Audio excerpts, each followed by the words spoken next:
got involved in 2010 because we realized that a lot of people started talking about undocumented youth. And young people are our future. We need to care a lot about what's happening to young folks. But young folks should not be split off from their communities, right? Whole communities are communities where elders and young people and mothers and daughters and fathers and the whole family are integrated and move together strong as a united whole. And that's how we started in 2006 and way beyond.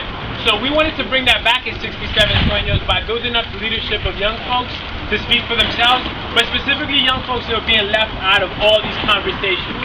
So we started to hear about the DREAM Act, which we all believe in a path to legalization for students, but we believe in a path to legalization for all.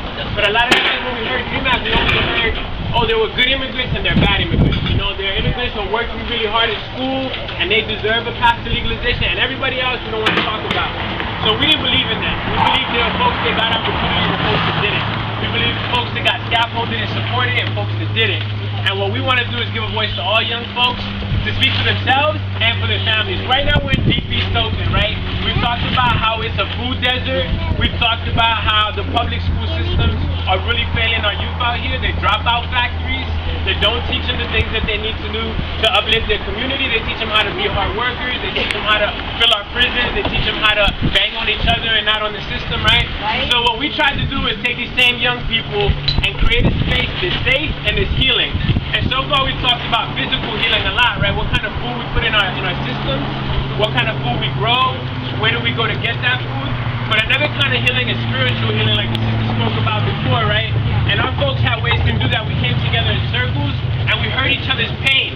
We didn't need a PhD doctor to sit us down in a chair and ask us what happened when we were kids. We had each other.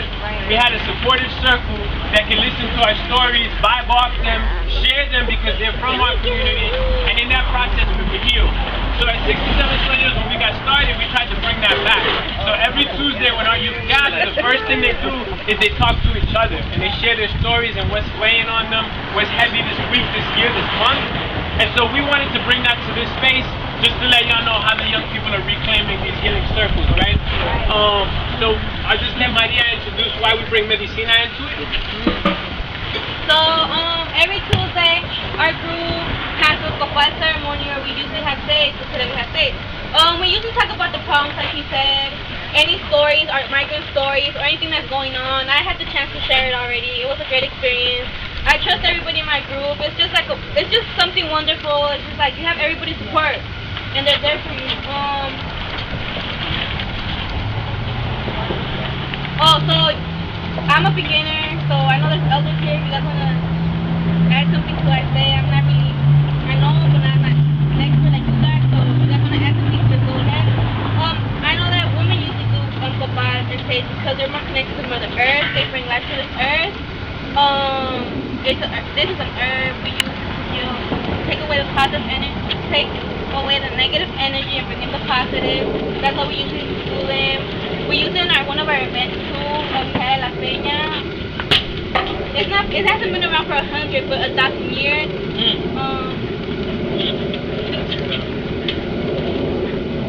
So while we do what we do, we're gonna pass around the stage, and those who know how to smudge themselves, please do. If you don't, ask somebody. You start with your heart, right? And then you move up to your brain, right? And clear your thoughts. And you're trying to let the negative energy out and let a space for the positive energy to be born. So while we pass it around, we'll continue because I know we're slow on time. We're a little bit behind. Like she said, this is a tradition that's been around for 1,000 years, not 100 years. A lot of times we think the doctor is the best thing since sliced bread. Sliced bread ain't that old, you know what I mean? So maybe it is, but there's some older than that. So these herbs are used in teas, they're used in oils. It's got so much healing power, and it's been discovered on multiple parts of the planet, right? Not just in our neck of the woods. People burn sage in a lot of different places. People burn copal in India. People burn it in Mexico. People burn it all over the place. So to tap back into that is decolonizing, which is what we're talking about. And in the process, to tap into the healing power of telling your story, of letting that painful thing out for a little bit, putting those heavy bricks down, letting your community carry it with you. And so I'm just going to let our boy Carlos talk a little bit about that, what it's meant for him.